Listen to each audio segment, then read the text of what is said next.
bombastic side-eye, criminal offensive side-eye. Tapi bohong.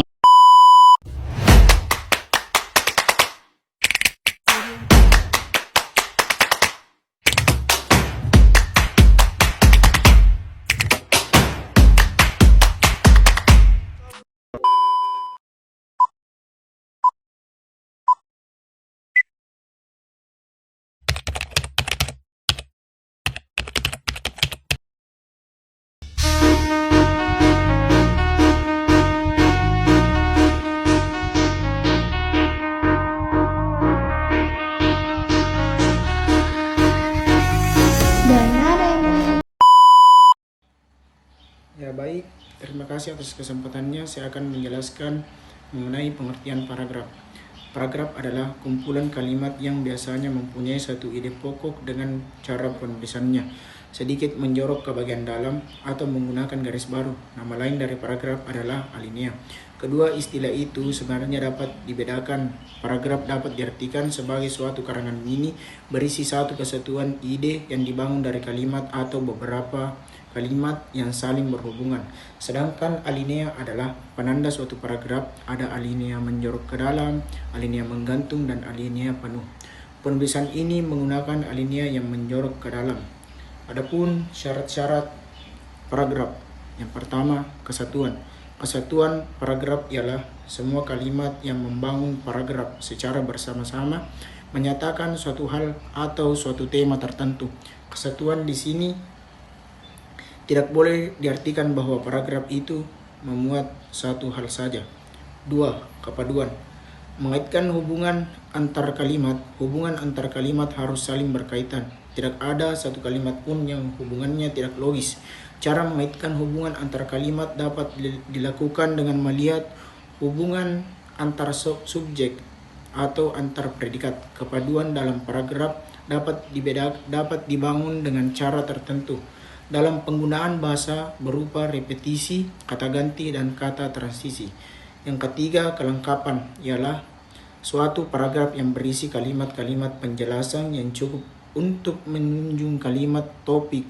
Paragraf yang hanya ada satu kalimat topik dikatakan paragraf yang kurang lengkap. Apabila yang dikembangkan itu hanya diperlukan dengan pengulang-ulangan adalah paragraf yang tidak lengkap.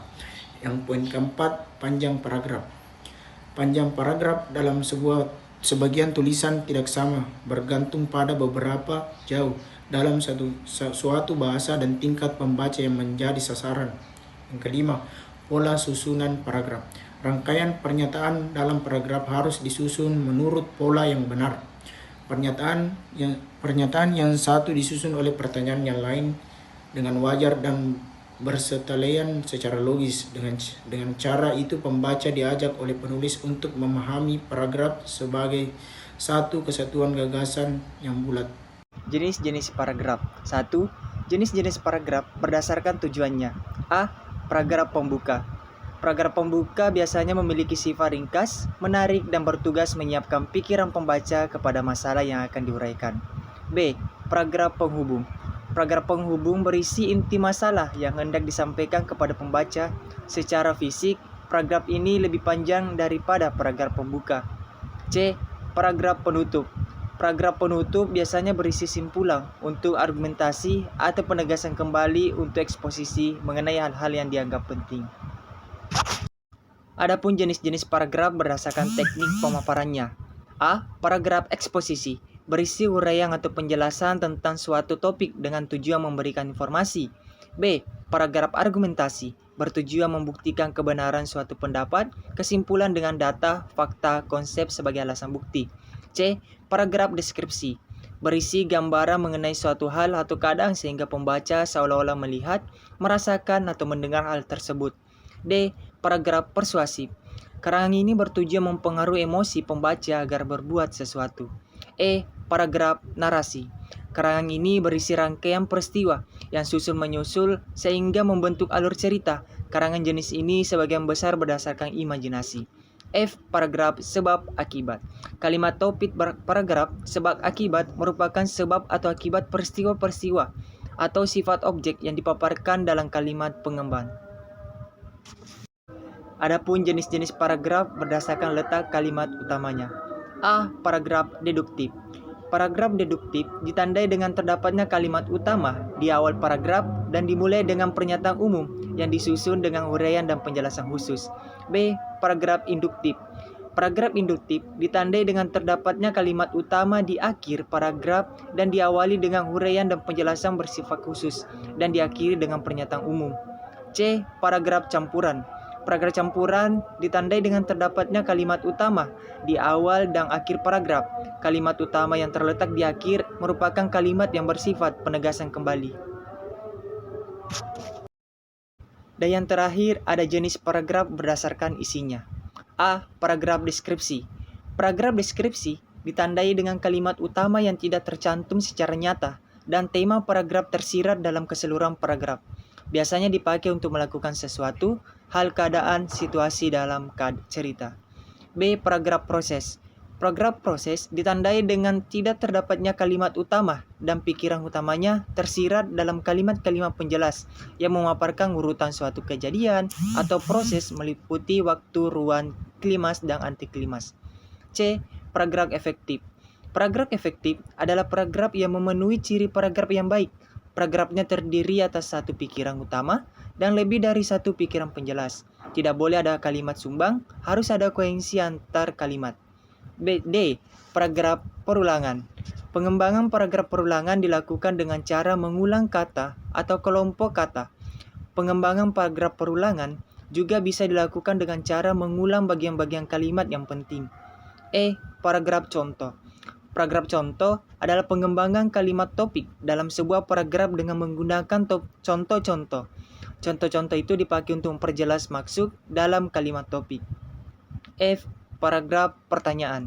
Kalimat topik dalam paragraf pertanyaan berbentuk kalimat tanya, yang kalimat-kalimat pengembang dalam paragraf jenis ini juga biasa merupakan jawaban-jawaban atas pertanyaan tersebut.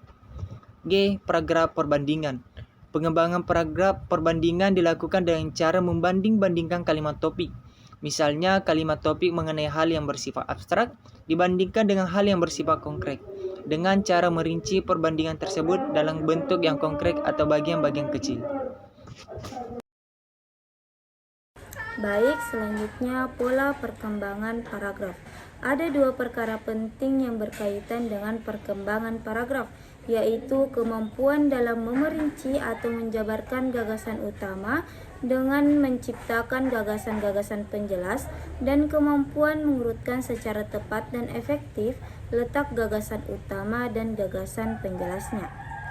Secara umum ada 4 pola urutan pengembangan paragraf, yaitu yang pertama, pola umum khusus.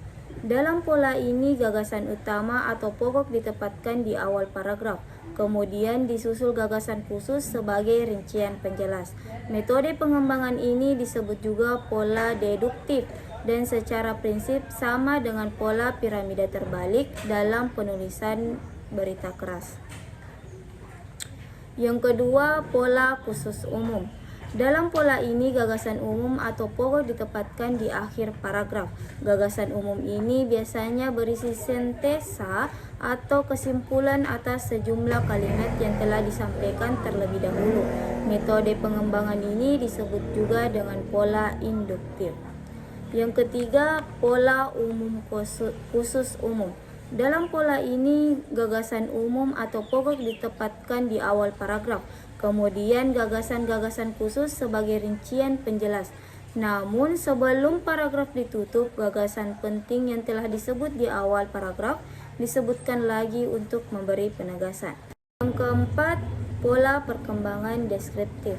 Pola deskriptif dijumpai dalam karangan deskripsi dan narasi yang isinya menggambarkan secara mendetail suatu dimensi atau ciri-ciri suatu barang, suasana sebuah tempat, proses kejadian atau rentetan peristiwa secara faktual atau apa adanya.